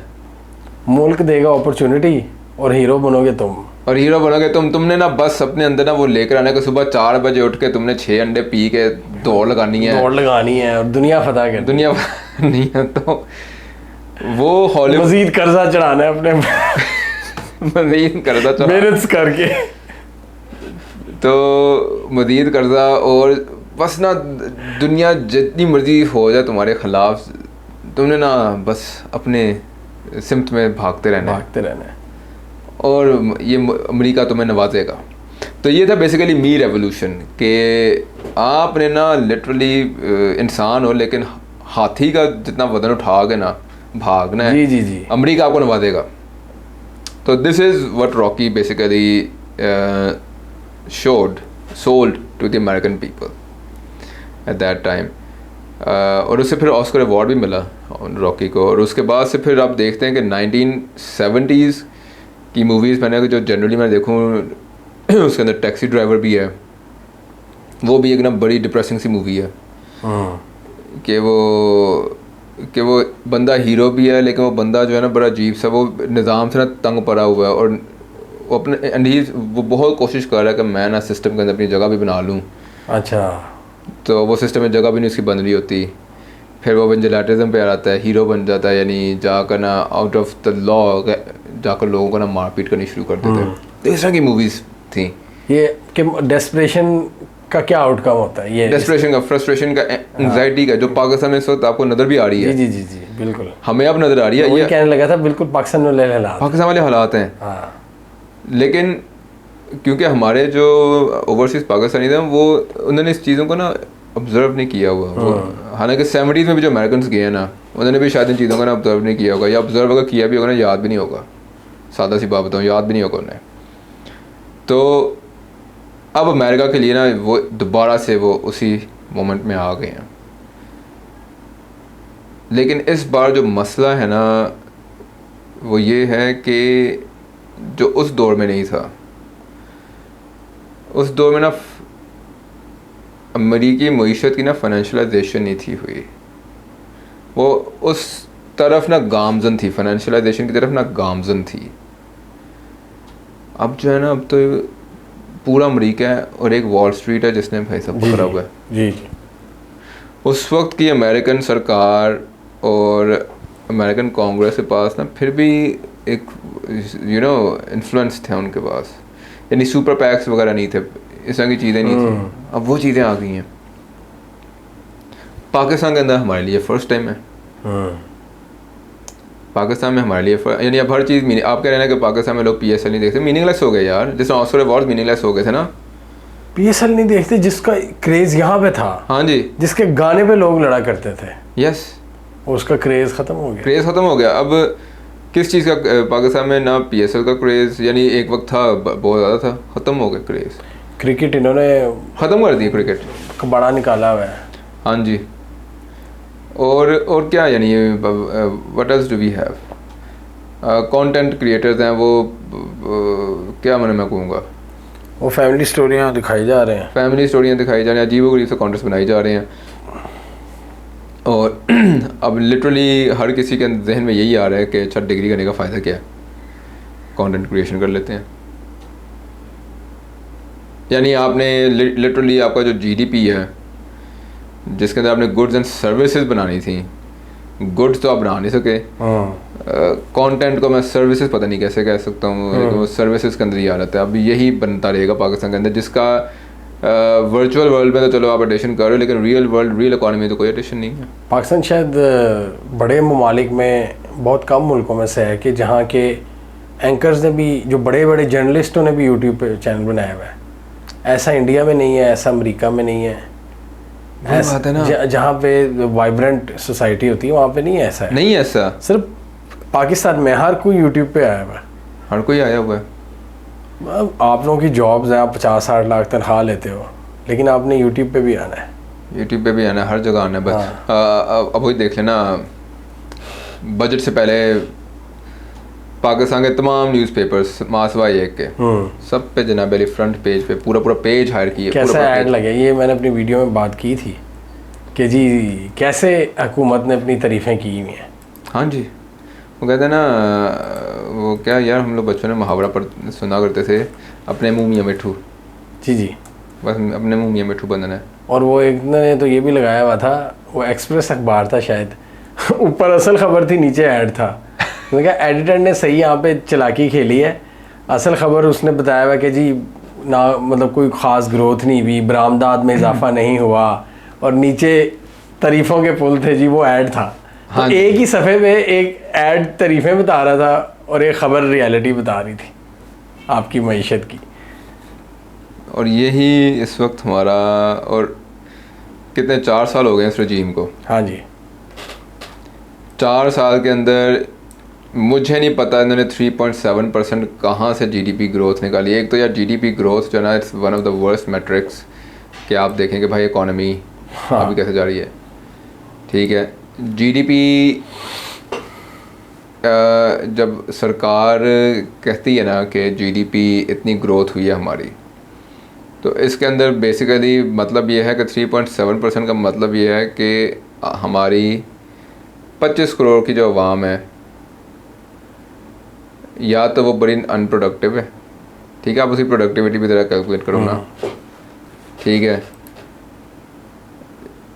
उसी एफिशिएंसी भी उसकी कैलकुलेट करो ज़रा, फिर उसका कैलकुलेट करो कि अच्छा भाई कितने लोगों का पिछले 2025 से लेकर 2026 के दरमियान कितने लोगों के मौशी, यानी अब पिछले 10 साल में आप देख लो, पिछले 10 साल में कितने ख़ानदानों के मौशी हालात तब्दील हुए हैं, जिसे हम जीनी कोफिशिएंट कहते हैं। तब्दील हुए हैं। 44% लोग गरीब हो गए हैं, से नीचे चले गए हैं। हाँ जी। और पाकिस्तान में 7 से 8 करोड़ लोग इतने ऐसे हैं जो सिर्फ 8,000 रुपये महाना कमाते हैं। और वो शहबाज शरीफ साहब ने कहा है जी कि 8,453 से ऊपर जो भी कमाते हैं वो अमीर है, वो अमीर मतलब वो गरीब नहीं है। वो गरीब नहीं है, मतलब वो जो पाकिस्तान के 7 करोड़ गरीब हैं वो कह रहे हैं ये इनफ है, ये बहुत है। 7 करोड़ मतलब ये आपकी आबादी का 33% बनता है। हाँ जी, और वो कह रहे हैं उससे ऊपर सब ओके है। यार यानी ये बंदा सोचता भी है कि इसका यानी कैलकुलेट तुम करो कि कितना मैसिव डेफिसिट है इस मुल्क के अंदर। लेकिन इमरान खान के दौर में 22,000 रुपये पे भी कहते थे तो ये तो 22,000 रुपये मिनिमम रखती है, ये तो इस्तेसाल हो जाएगा अवाम का। उस 22,000 रुपये भी इनको लगते थे कि 22,000 रुपये पे भी बंदा गरीब है। हाँ जी, लेकिन अब 8,500 में भी कहते हैं बंदा अमीर है। अमीर है 8,000 से ऊपर। आज मैं आ रहा था तो जी प्रोटोकॉल्स नहीं रुकते यार, प्रोटोकॉल इतने ज़्यादा हो गए हैं इस मुल्क में। और मैं तलाश करता रह गया, मैंने कहा प्रोटोकॉल वाली गाड़ियाँ किधर हैं। तो फिर थोड़ी सी गुजरे थे डाले शाले ना, हमें रोका हुआ था, थोड़े से डाले वगैरह गुजरे, लैंड क्रूजरें गुजरी हैं यार। लिटरली इधर किसी ने कोई ज़रा ग्रेड में ऊपर हो, उसने जिम जाना हो तो प्रोटोकॉल लग जाता है। पता नहीं ये चीज़ें अवाम को कीड़ा मकोड़ा समझना इन्होंने शुरू कर दिया है, आपकी सारी ब्यूरोक्रेसी ने। और फिर आप कहते हैं जनाब इंडिया क्यों इतना बेहतर कर रहा है। इंडिया के अंदर वही बात है यार, वो अपने आप को एक्सपोज नहीं करके खेलते। ठीक है, अभी तक यानी पिछले साल मई के अंदर हुआ था ना लास्ट बैटल, पिछली, अब पता नहीं बैटल कहना भी चाहिए कि नहीं, चले बैटल ही कह देते हैं फॉर द सेक। तब से लेकर अब तक इंडिया ने कोई ज़्यादा शोर नहीं मचाया। यानी मेरी अपनी प्रोजेक्शन थी इंडिया जो ना कुछ करेगा जाके, लेकिन इंडिया कुछ नहीं कर रहा ज़्यादा। उसने पानी रोक दिया। मैंने कहा जी हम पानी का कतरा नहीं जाने देंगे पाकिस्तान को। अब बंदा सोचे कि ये क्या फिर यानी किस तरफ यानी इंडिया से जा रहा है। वो एक मुल्क है, अब फॉरेन रिजर्व की अगर हम लोग बात करें, 20 अरब डॉलर हमारे फॉरेन रिजर्व हैं, बस 688 अरब डॉलर के फॉरेन रिजर्व हैं। हमारा जो जीडीपी हमें क्यों इतना ज़्यादा तकलीफ़ होती है हमारा, क्योंकि जो कर्जा है वो काफ़ी ज़्यादा एक्सटर्नल है। आपका 92 बिलियन डॉलर्स है कर्जा एक्सटर्नल, 120 समथिंग है। आई थिंक 92 उसमें से एक्सटर्नल है और बाकी इंटरनल है। यार लास्ट टाइम मैंने चेक किया था, हमारा ना 300 बिलियन डॉलर का ना कर्जा है इस वक्त टोटल, इंटरनल एक्सटर्नल मिलाकर। नहीं 300 बिलियन है। अच्छा। 452 अरब डॉलर की इकॉनमी है, 300 अरब डॉलर का टोटल कर्जा है, टोटल कर्जा इंटरनल एक्सटर्नल मिलाकर। हाँ। एक्सटर्नल जो है ना, जो एक्सटर्नल वो है हमारा रफली आई थिंक IMF का मिलाकर 110 है शायद। जी आप सही कह रहे थे, 300 अरब डॉलर के करीब है। तो 110 आई थिंक IMF का मिलाकर, ठीक है, 110 है मेरे ख्याल से एक्सटर्नल। अब अगर आप इसको देखें ना, ये आपका ओवरऑल बन जाता है नियरली टोटल डेट का ना, आप नियरली 30% जो है ना नियरली हमारा फॉरेन डेट है। इंडिया ने इसको रखा हुआ है बड़ा नीचे। इंडिया का हालांकि डेट टू जीडीपी रेशियो जो होती है, नहीं एक्सटर्नल डेट आपने अपना कितना रखा हुआ है? एक्सटर्नल डेट इंडिया ने अपना रखा हुआ कम, यानी इंडिया का जो टोटल कर्जा है वो है जनाब वाली 2.4 ट्रिलियन डॉलर का टोटल कर्जा इंटरनल एक्सटर्नल मिला के। लेकिन एक्सटर्नल उसने रखा हुआ है 780 पे, 780 अरब डॉलर पे, जो कि आपका मेरा 20% से भी नीचे है। जिसका मतलब हालांकि क्या है कि इस वक्त इंडिया के अंदर जो इंडिया के फाइनेंशियल इंस्टीट्यूशन, बैंकिंग इंस्टीट्यूशन हैं, they are willing to lend more than in Pakistan. Pakistan में आप ही के इदारे जो है ना वो पैसे देने को तैयार नहीं है, जिसकी वजह से आपकी एक्सटर्नल फंडिंग, एक्सटर्नल फाइनेंसिंग ज़्यादा है। पंजाब गवर्नमेंट की इस वक्त 90% से ऊपर का जो डेट है ना वो सारा एक्सटर्नल है। इतना एक्सपोजर है एक्सटर्नल फाइनेंसिंग पे हमारे, और जिसकी वजह से जो आप कह रहे हैं कि अवाम को इस्तेहकाम मिले, वो मिल नहीं सकता, क्योंकि जो फॉरेन लैंडर है वो तो आपको पता है उसके साथ फिर आप नहीं चल सकते ना कि यहाँ थोड़ा वेट कर लो, ज़रा हम कर लेंगे बाद में मामला तय, वो नहीं करता। तो पाकिस्तान के ना हमारा ये सिस्टमेटिक प्रॉब्लम है। तो अब आप ईरान वॉर को देख रहे हो, क्या पाकिस्तान को फ़ायदा है? $84 पे क्रूड ऑयल जी, लेकिन पेट्रोल पूरी दुनिया में महंगा क्यों हो गया? समझ से बाहर है। जो मुझे समझ में आई है सिर्फ और सिर्फ ये कहते हैं स्ट्रेट ऑफ हॉर्मुज़ की वजह से हुआ है। बाकी में बात सही है कि भाई आपकी लॉजिस्टिक्स महंगी हो जाती हैं, लेकिन मसला हमारा ये है कि हमारा जो, क्योंकि हमने अपनी एक तो हम लोग सारी अपनी एनर्जी इंपोर्ट करते हैं और उसमें हमने डाइवर्सिटी भी नहीं रखी हुई, हमने रिफाइनिंग कैपेबिलिटीज़ नहीं रखी हुई। अच्छा, इंडिया को जब मौका मिलता है वो रशिया से भी पकड़ लेता है, क्योंकि इंडिया, मैंने पढ़ा था कि डाइवर्स रेंज का ऑयल, क्रूड ऑयल को कर सकता है रिफाइन। हाँ जी, रशियन हो, वो लाइट क्रूड ऑयल हो या दूसरा हो। पाकिस्तान सिर्फ सऊदी, ये जो मिडिल ईस्टर्न ऑयल है ना, सिर्फ उसको, क्योंकि हमने उनसे दोस्तियाँ बढ़ाई, हम तो रशियन को भी नहीं कर सकते।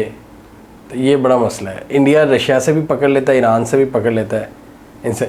अच्छा, हम अमेरिकी तेल पकड़ने के लिए तैयार होते हैं जो 7,000 मील दूर से आना है। वो आई हैं, शिपमेंट्स आ रही हैं अमेरिका। वहाँ आप देखें लॉजिस्टिकल कॉस्ट कितनी बढ़ जाती है। हाँ जी, बट उसको अकोमोडेट करने के लिए हम तैयार हैं।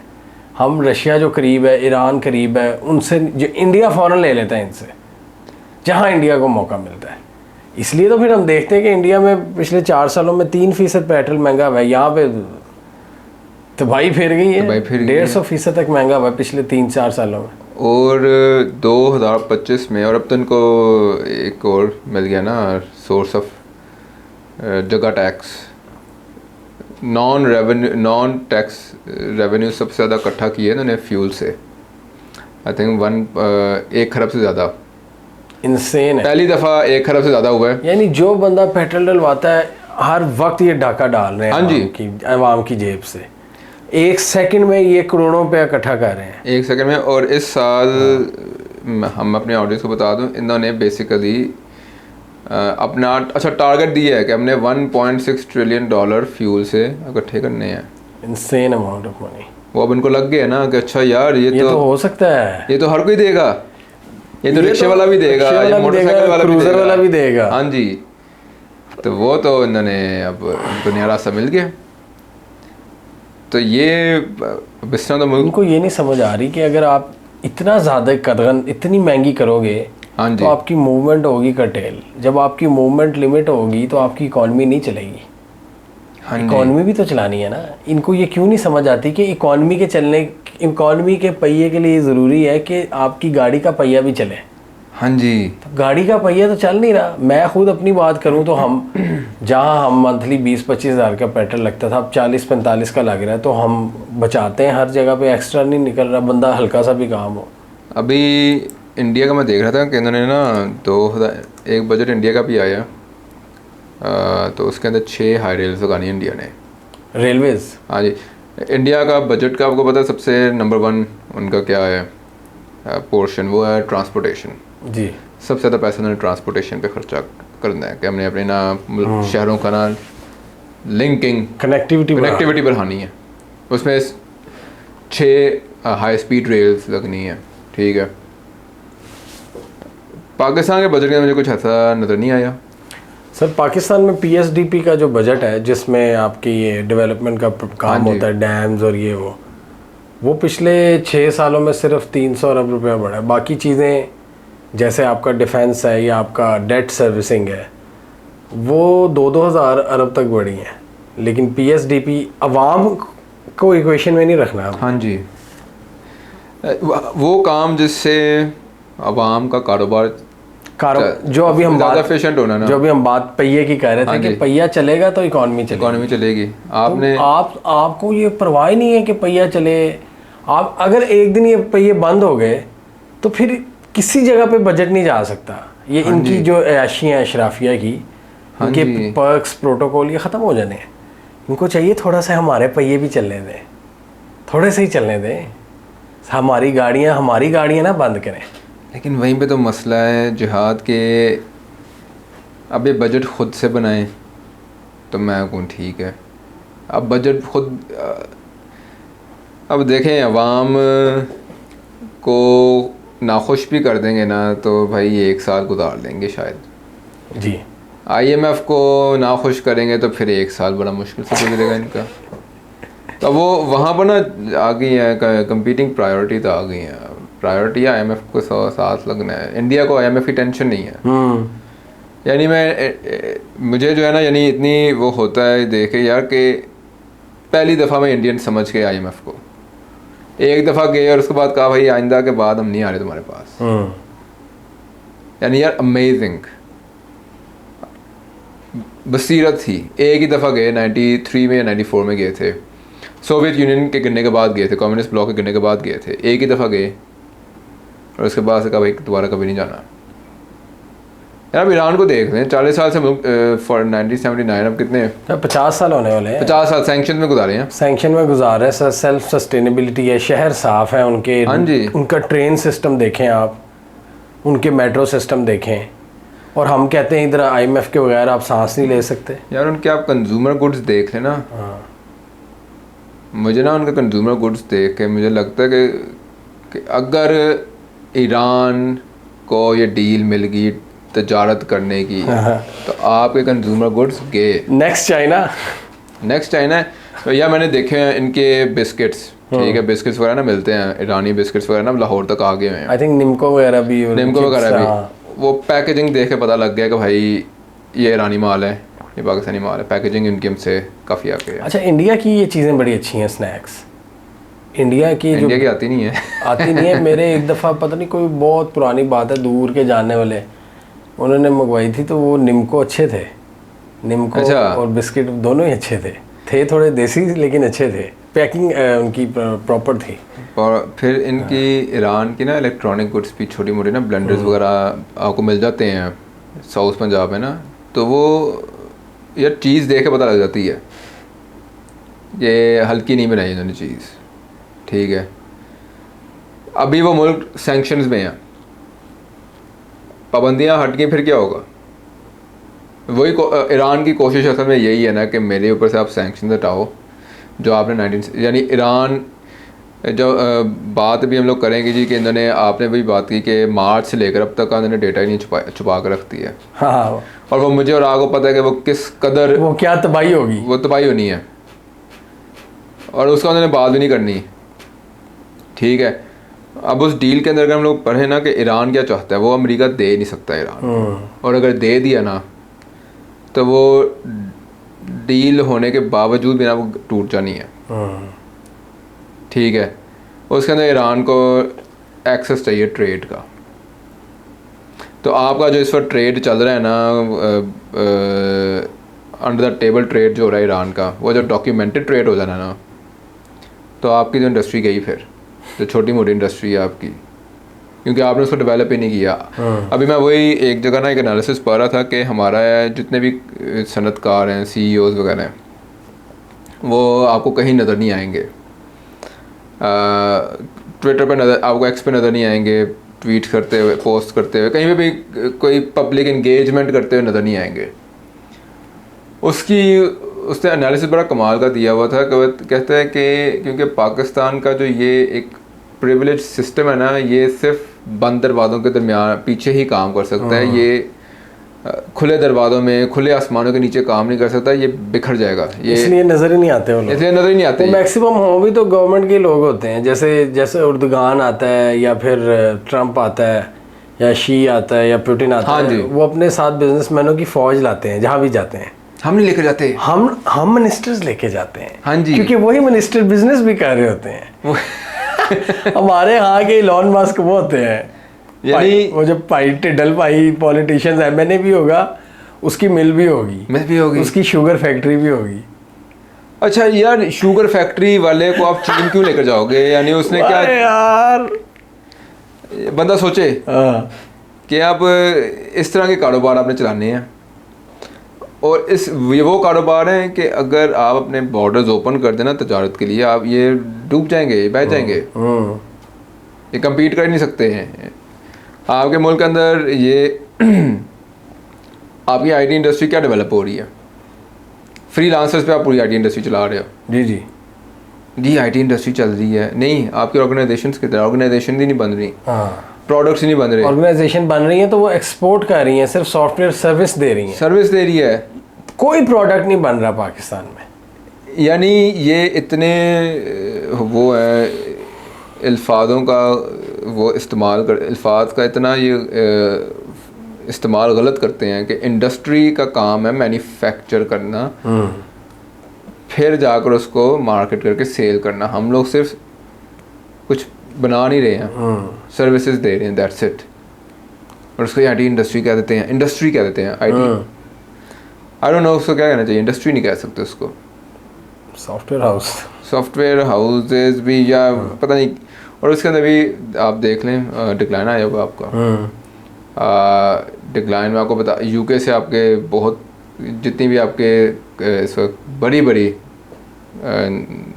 नामवर कंपनीज हैं, उन्होंने अपने UK से कारोबार कम कर दिया हुआ बहुत, क्योंकि UK में कारोबार नहीं चल रहे। कॉन्टिनेंटल यूरोप के अंदर आप ज़्यादा जा नहीं सकते, लैंग्वेज बैरियर है। जी कनाडा का अमेरिका के साथ जो इस वक्त मसला चला हुआ है, वो उसकी वजह से ना आप कनाडा में काम कर सकते हैं, बस रह कि अमेरिका ही रह गया, और वहाँ पर आपका कम्पिटिशन बहुत ज़्यादा चल रहा है दूसरे ममालिक के साथ, और कंपटीशन मुकाबले में हम लोग बड़ा घबराते हैं।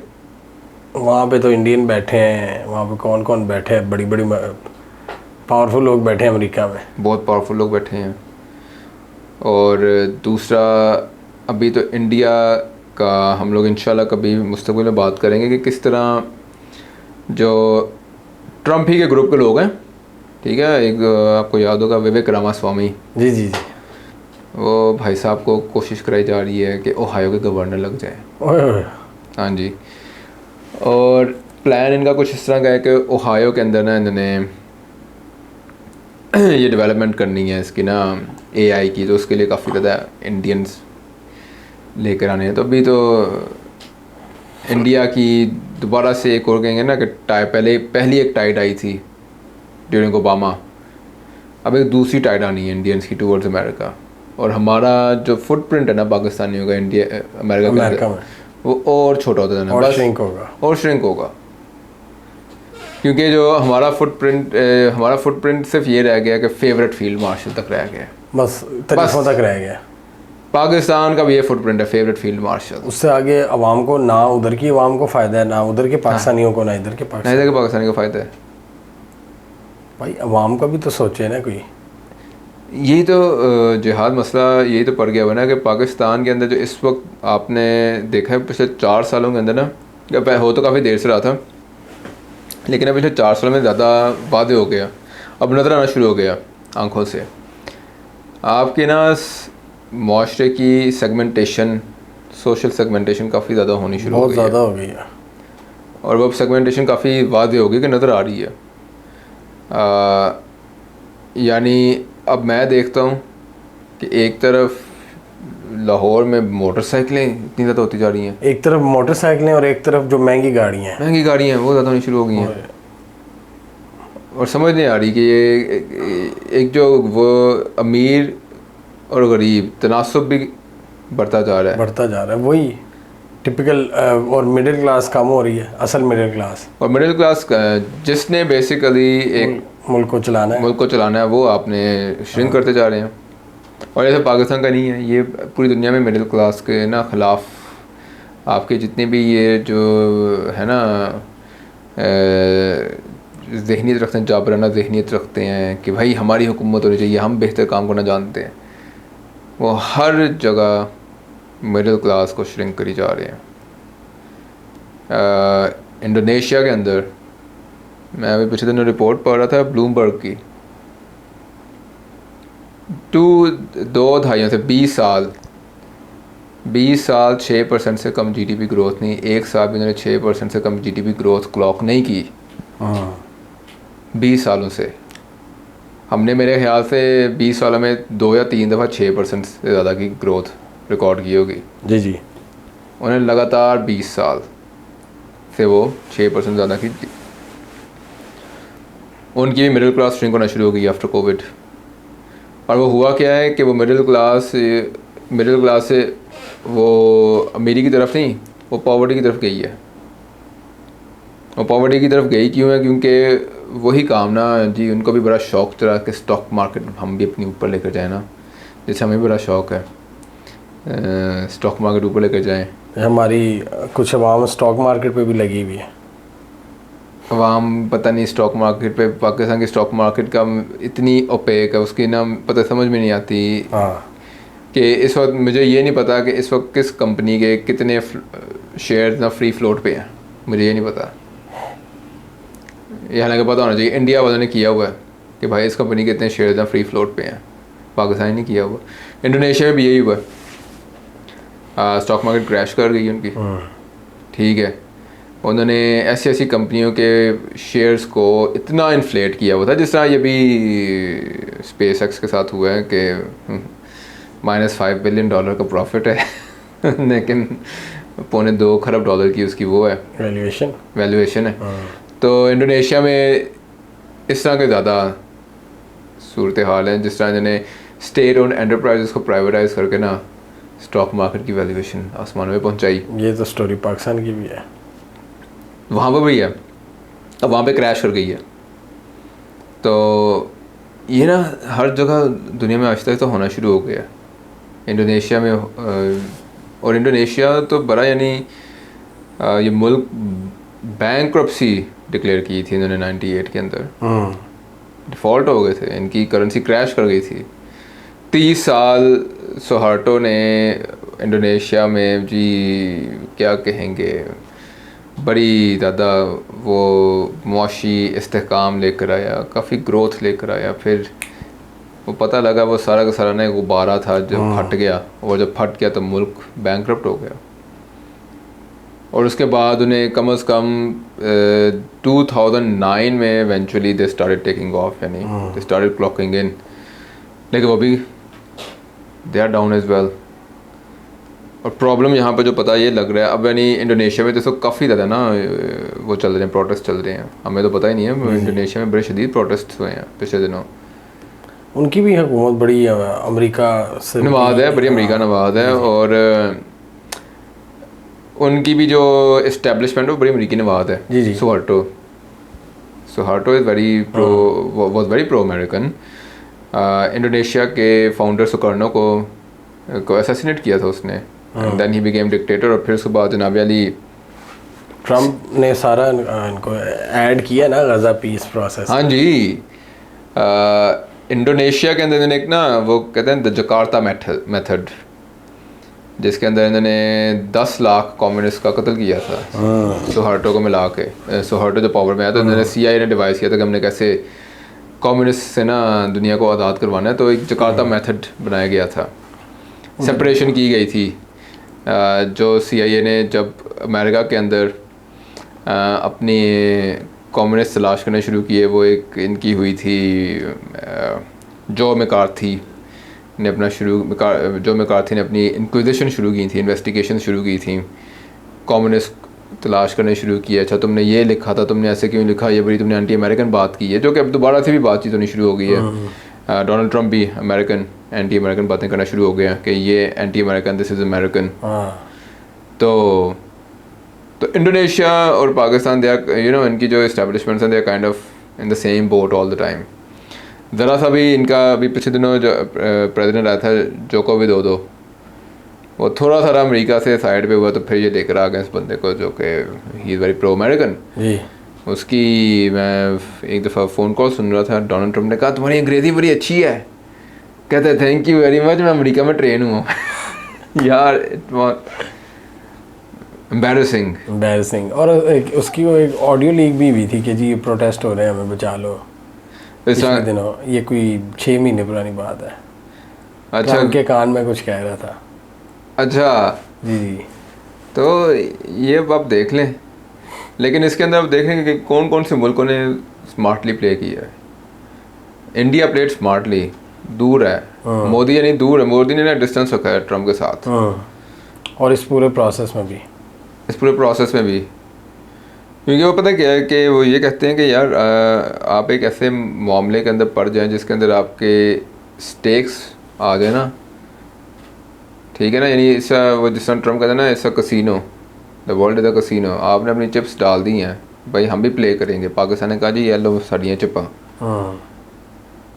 और आप अगर लूज़ कर जाए ना, तो एक तो वो जो लॉस है वो तो एक अलग है, लेकिन जो उसके बाद एम्बैरसमेंट है ना और ह्यूमिलिएशन है, वो एक अलग चीज़ है।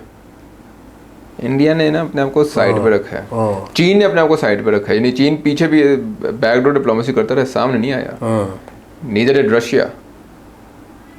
हालांकि कई लोग कहते हैं चाहे चीन और रशिया ने एक टाइप का वो कर दिया है, अबैंडन कर दिया, नहीं अबैंडन नहीं किया हुआ, वो सामने नहीं आए, बेशक पीछे से खेलते रहे हैं वो। तो पाकिस्तान का इस वक्त आप नवंबर तक इंतज़ार कर लें, ये जो भी हो रहा है इस वक्त, मीडिएशन जो चल रही है, और वो जंग भी, ईरान वॉर है, वो पता नहीं चल भी रही है कि नहीं चल रही, लेकिन आप ये समझ लें कि वो एक होता है ना राउंड वन बॉक्सिंग मैच के अंदर राउंड 1 हुआ, बड़ा मारा एक दूसरे को, और अब बैठे हुए हैं। तो अमेरिका कह रहा हो यार राउंड 2 ना, ज़रा बेल बाद में दबाई, अभी नहीं, अभी मीटिंग सेटिंग कर लें हम। वो सेटिंग क्या करनी है कि अमेरिका को मुआशी तौर पे बहुत ज़्यादा शदीद नुकसान हो चुका हुआ है। हालांकि वैल्यूएशन आप देख रहे हैं, जितनी अमेरिका को फिज़िकल इकोनॉमी में नुकसान हो रहा है ना, स्टॉक मार्केट में उतना चढ़ाव जा रहा है, which is very bad. Risk की जब भी आप इकोनॉमी को रीड करने का ना बेहतरीन तरीका पता क्या है, जब आप देखें ना कि रिस्क की एसेट्स के अंदर इन्वेस्टमेंट ज़्यादा हो जाए, शॉर्ट टर्म रिस्क इन, तो इसका मतलब है कि economy is unstable, economy is volatile. Yes, economy is volatile. आपकी स्टॉक मार्केट की वैल्यूएशन ऐसी चली गई है, तो आप समझें कि जो रियल इकॉनमी है वो कितनी वॉलेटाइल होगी इस वक्त। पाकिस्तान में भी यही हुआ था, ये 2024 से जब से चढ़नी शुरू हुई है स्टॉक मार्केट। और मैं हैरान होता हूँ कि लोग कैसे शादियाने बजा रहे लोग खुश हो। हो रहे हैं कि जी स्टॉक मार्केट ऊपर जा रही है, और वो फिर गिर भी रही है आजकल, अगर नज़र दौड़ाएं तो वो नीचे भी जा रही है। तो स्टॉक मार्केट कोई रियल वो नहीं है, इंडिकेशन रियल नहीं है। और इकोनॉमी का। अमेरिका का भी बजट आया है, हाँ, अमेरिका का बजट आया, इंटरेस्ट पेमेंट उनकी आपको पता है नंबर 1 बन गया। और अमेरिका का, और वजह क्या है, ईरान वॉर, जिसकी वजह से ईरान वॉर लोग समझ रहे हैं कि शायद अमेरिका घबरा गया। अमेरिका का जो मसला समय हुआ है, अमेरिका के जो लॉन्ग टर्म ट्रेजरी बॉन्ड्स है ना, उनकी यील्ड ऊपर चली गई है। तो जिसका मतलब है कि अमेरिका को ना पैसे ज़्यादा देने पड़ेंगे। और मसला क्या है कि इंटरेस्ट रेट नीचे है, यील्ड ऊपर चली गई है। तो जिसका मतलब है कि अमेरिका को अब वो भी जो शॉर्टफॉल है ना, वो अपनी अमेरिकन गवर्नमेंट को अपनी जेब से पूरा करना पड़ेगा। वो जिसकी वजह से they are not willing to move towards the war. क्योंकि होता क्या, आपकी यील्ड बेसिकली पता बढ़ती कब है, जब आपके बॉन्ड्स की ना सेलिंग कम हो जाए, परचेजिंग कम हो जाए।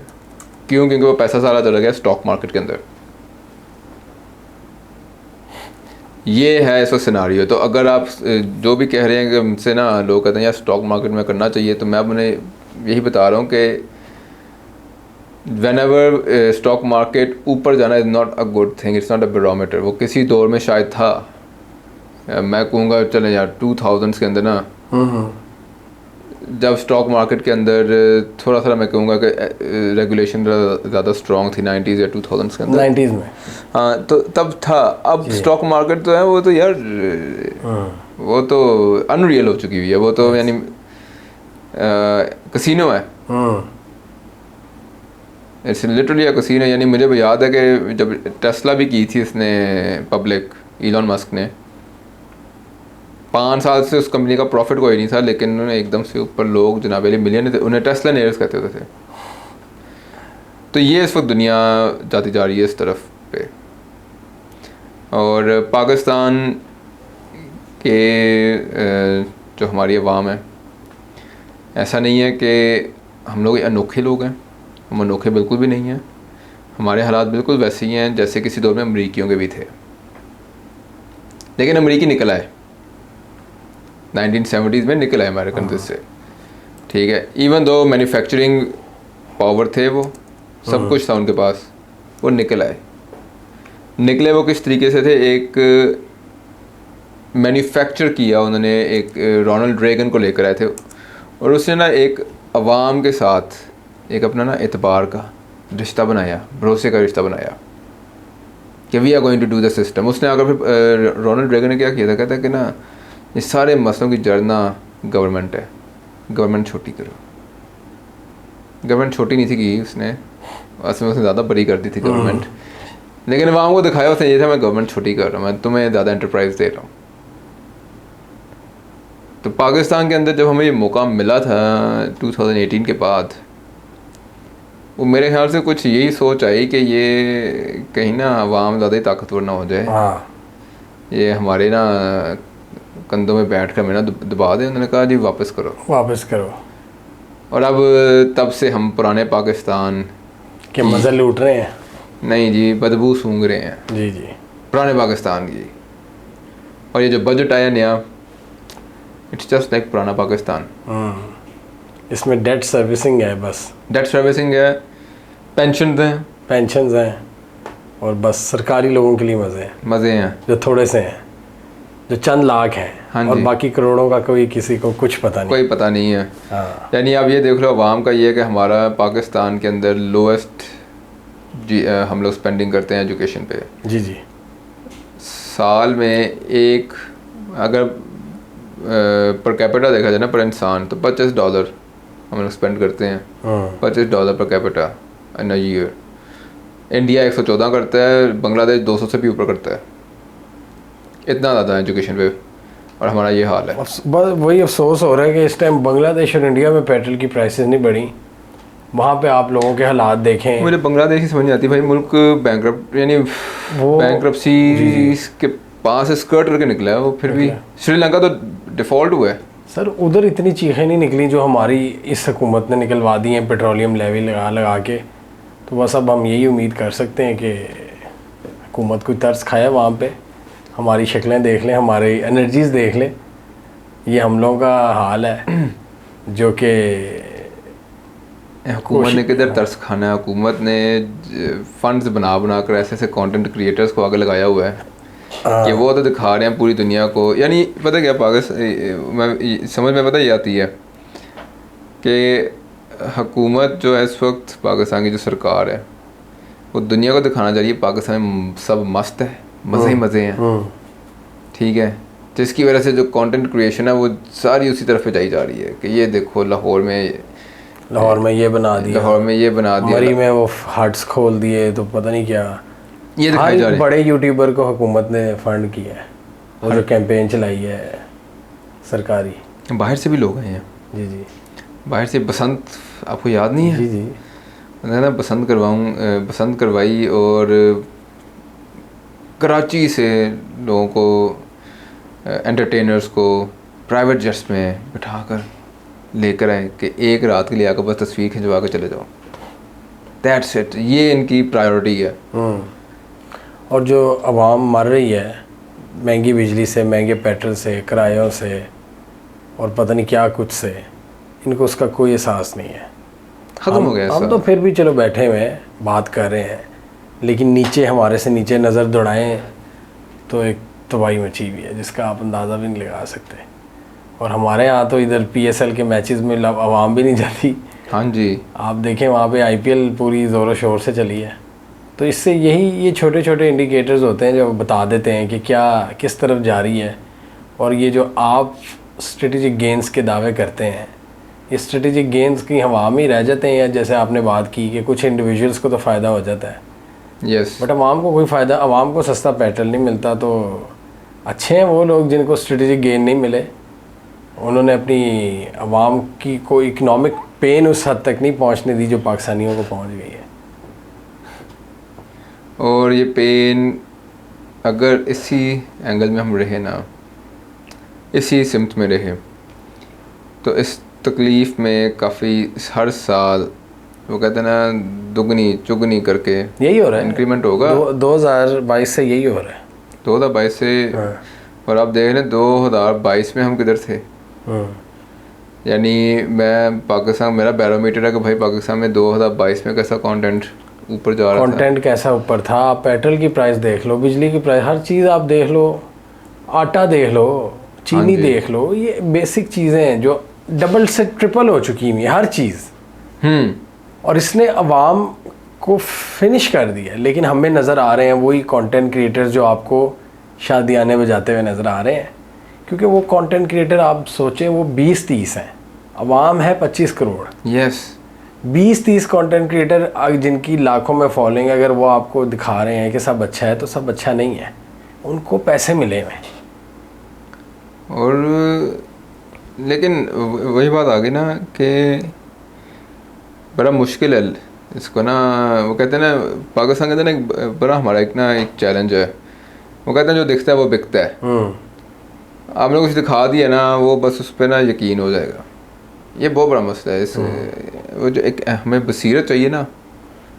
हाँ, सिर्फ जो दिखने वाली चीज़ है वो रियलिटी नहीं है, वो रियलिटी नहीं है। बट हमारी वहाँ बहुत जल्दी आ जाती है, बहुत जल्दी इस इख्तिताम पे पहुँच जाती है, कंक्लूजन पे कि यही रियलिटी है। अच्छा भाई लाहौर देखो, लाहौर बड़ा अच्छा कर दिया। इन्हीं में से लोग पूछते रहते हैं कि यार बाहर से ना कि लाहौर सुना बड़ा साफ़ सुथरा हो गया। मैंने कहा हाँ साफ़ सुथरा तो हो गया, लेकिन वो गंद भी, मैंने कहा रश भी उतना ज़्यादा बढ़ गया। मैंने कहा साफ़ सुथरा तो हो गया लेकिन हिजान बड़ा बढ़ गया। मैंने कहा सड़कें साफ़ हो गई हैं, फ़िज़ा बड़ी आलूदा हो गई है। मैंने कहा सफाई हो गई है, एक्सीडेंट्स बड़े होना शुरू हो गए हैं जी। मैंने कहा रोड रेज बड़ा ज़्यादा शुरू हो गया भाई यहाँ पर। कहते हैं अच्छा। मैंने कहा हाँ जी। मैंने कहा जो मेन चीज़ें हैं ना वो तो इन्होंने साफ़ कर दी है। वही सतही वाली बात ना जो अभी हम कह रहे थे, ऊपर से साफ़ कर दी है। बाकी तो ऐसा कोई इतना ख़ास नहीं है। जो कच्ची आबादियाँ हैं वो आपकी बढ़ती जा रही हैं। आपने सारे छोटे छोटे शहर, यानी इस वक्त लाहौर का वही हाल हो रहा है जो कराची का इन्होंने किया था जी, सारा वो 2008 से। वो वडेरे उधर आ रहे हैं, वडेरे उधर आम लोगों को हरास कर रहे हैं, हाँ जी, और मिडिल क्लास कुछ नहीं जा रही। कराची के साथ 2008 में किया था इन्होंने शुरू, जी, लाहौर के साथ इन्होंने 2022 में शुरू कर दिया। 23 में शुरू कर दिया। हाँ जी। और जो कराचीफिकेशन ऑफ लाहौर हो रहा है इस वक्त। हाँ जी, और आप बाकी पंजाब का हाल देख लें, पंजाब के दूर दराज एरियाज़ में चले जाएं, यस, वहाँ पे आप फैसिलिटीज़ देख लें, कोई डेवलपमेंट नहीं है, zero development. Zero development. Even वहाँ के लोग, साउथ पंजाब के लोग बलूचिस्तान में जाके नौकरियाँ ढूंढते हैं, जिसको हम पसमानदा इलाका कहते हैं। ये हाल है आपके साउथ पंजाब का। कुछ ऐसे हालात भी हैं, लोग इराक भी गए हुए हैं जी, नौकरियां करने, ईरान गए हुए हैं। हाँ जी, हाँ जी, तो ये हालात हैं। ये हालात है, और लेकिन सब अच्छा है, लेकिन दिखता सब अच्छा है। दिखता सब अच्छा है। तो आज और मेरा ख्याल अब तो कुछ नहीं रह गया। और वैसे यहीं पर एंड करते हैं, हाँ, इंशाल्लाह अगली दफ़ा हम दोबारा आएंगे, और उम्मीद है कि उस वक्त हालात बेहतर हो गए हों। हालात बेहतर हों या ना हों, लेकिन हम अपनी ऑडियंस को ये बात ज़रूर बताएंगे कि जो ये मौजूदा दौर है, इसके एक तो हमें स्टेज पे नज़र आता रहा क्या हुआ, लेकिन इसके हदायतकार पर्दे के पीछे कैसे इसको चलाते रहे, उसकी बात हमने लाजमी करनी है। करेंगे, वो इंशाल्लाह हम करेंगे जब मुनासिब वक्त होगा, जब वक्त मुनासिब होगा। आज के लिए इतना ही। अपना ख्याल रखिए, खुदा हाफिज़। और अगर कोई भी चीज़ है, कोई कमेंट है, तो उसको ज़रूर कीजिए कमेंट सेक्शन में। रिजवान के लिए कोई बात है तो वो लिखिए। आज के लिए इतना ही। खुदा हाफिज़। अल्लाह हाफिज़।